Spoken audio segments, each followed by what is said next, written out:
राजस्थान में सियासी घमासान जारी है और इस दौरान प्रताप सिंह खाचरियावास ने कहा कि हमारी सरकार ने राज्य में विकास कार्य किया है, तो वहीं बीएसपी प्रमुख पर जमकर निशाना साधा और उन्होंने क्या कुछ कहा, आइए आपको सुनाते हैं।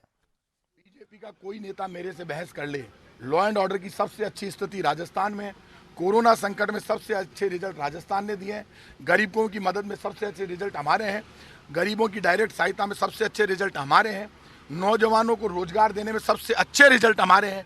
आप ये बताओ, राजस्थान की नंबर 1 सरकार इस वक्त राजस्थान में सबसे अच्छा काम राजस्थान सरकार कर रही है, तभी तो बीजेपी वाले पीछे पड़ गए कि अच्छा काम करने वाली सरकार को रवाना करो, तीसरी बार के मुख्यमंत्री को बीच में हटाओ, जैसे शिवराज सिंह ने बनाया वैसे अपने किसी कार्यकर्ता को बैठाओ। लेकिन इतना आसान नहीं है, राजस्थान की धरती है, वीरों की धरती है, बलिदान की धरती है, मान सम्मान की धरती है, इसलिए ये इस तरह से नहीं डराए हम। देखिए, मायावती जी का हम सम्मान करते हैं, उनका क्वेश्चन रेज ठीक है, कल हाई कोर्ट ने याचिका खारिज कर दी, हमने नहीं की, पहले विधानसभा थे, फिर 6 के 6 बीएसपी के विधायक पूरे एक साथ मर्ज हुए, ये कानून में प्रावधान है। यदि आज 100 के 100 एमएलए बदल जाए तब अलग स्थिति होती है, दल बदल कानून देश में लागू है, 2/3 बहुमत के साथ लोग बदल सकते हैं, या तो पूरी पार्टी इधर आ गई। और राजस्थान के गवर्नर साहब को जो अधिकार है संविधान में, उन अधिकारों के तहत गवर्नर साहब ने काम करे तब तो कोई दिक्कत ही नहीं है, जो उनके अधिकार है। गवर्नर साहब के साथ दिक्कत एक हो गई कि गवर्नर साहब बीजेपी के कार्यकर्ता नहीं है, गवर्नर साहब संविधान प्रमुख है, उनको तो भारत के संविधान के अनुसार काम करना पड़ेगा। भारत का संविधान ये कहता है कि धारा 163 के तहत गवर्नर साहब मंत्रिमंडल कमेटी के प्रस्ताव को वापस भेज ही नहीं सकते। उन्होंने वापस भेज दिया, 2 बार भेज दिया, दोनों बार हम जवाब भेज रहे हैं।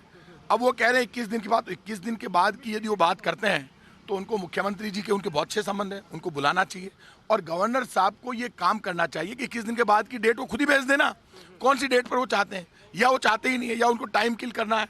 राजस्थान के गौरव का अपमान है, इससे बड़ा पाप कभी कुछ नहीं हो सकता कि राजस्थान की एक चुनी हुई सरकार को गिराने के लिए कांग्रेस के बागियों के हाथ में भारतीय जनता पार्टी खेल रही है, गवर्नर साहब खेल रहे हैं, भारतीय जनता पार्टी के नेता गुलाम बनकर काम कर रहे हैं कांग्रेस के बागियों का, उनकी पैसे की व्यवस्था कर रहे हैं, उनके रहने की व्यवस्था कर रहे हैं, उनके खाने की व्यवस्था कर रहे हैं। अब उनको टाइम दे रहे हैं कि और आदमी टूट जाए, कोई आदमी टूटने वाला नहीं है, कितने ही दिन ये कर लें। तो जो पाप ये कर रहे हैं तो उसके बाद डेमोक्रेसी तो कहीं रही नहीं। लेकिन राजस्थान की जनता तो देख रही है ना कि वोट से चुनी हुई सरकार को डेप्यूट गवर्नर साहब जिनको नियुक्त किया केंद्र की सरकार ने, वो वोट से चुनी हुई सरकार को काम नहीं करने दे रहे, संविधान में जो हमारे अधिकार है उन अधिकारों का प्रयोग नहीं करने दे रहे। हमने राजभवन का घेराव इसलिए नहीं किया क्योंकि गवर्नर साहब ने पॉलिटिकल स्टेटमेंट दिया कि राज्यपाल की और राजभवन की सुरक्षा का क्या होगा। हमने जवाब दिया, एक भी कंकड़ आएगा, एक भी गोली आएगी तो पहले मुख्यमंत्री अशोक गहलोत मंत्रिमंडल को लगेगी, एक भी पत्थर आएगा तो पहले हमारे लगेगा, हमारी पुलिस फोर्स के लगेगा। ऐसा कभी होता है? मुख्यमंत्री जी ने ये कहा कि यदि आप हमारे संवैधानिक अधिकारों की सुरक्षा नहीं करेंगे तो जनता आएगी, तो जनता को रोकेंगे कैसे? जनता की जिम्मेदारी मेरी नहीं होगी, लेकिन उनकी सुरक्षा की जिम्मेदारी तो मेरी होगी, गवर्नर साहब की। अब हमने वो राजभवन का घेराव भी कैंसिल कर दिया। अब हमसे चाहते क्या है गवर्नर साहब की और मुख्यमंत्री जी की दीवार है कि फालतू की बातों में वक्त जाया करने की बजाय प्रस्ताव को मंजूरी दे, विधानसभा का सत्र होने। देश दुनिया की खबरों के लिए ANB न्यूज को सब्सक्राइब करें और बेल आइकन दबाएं।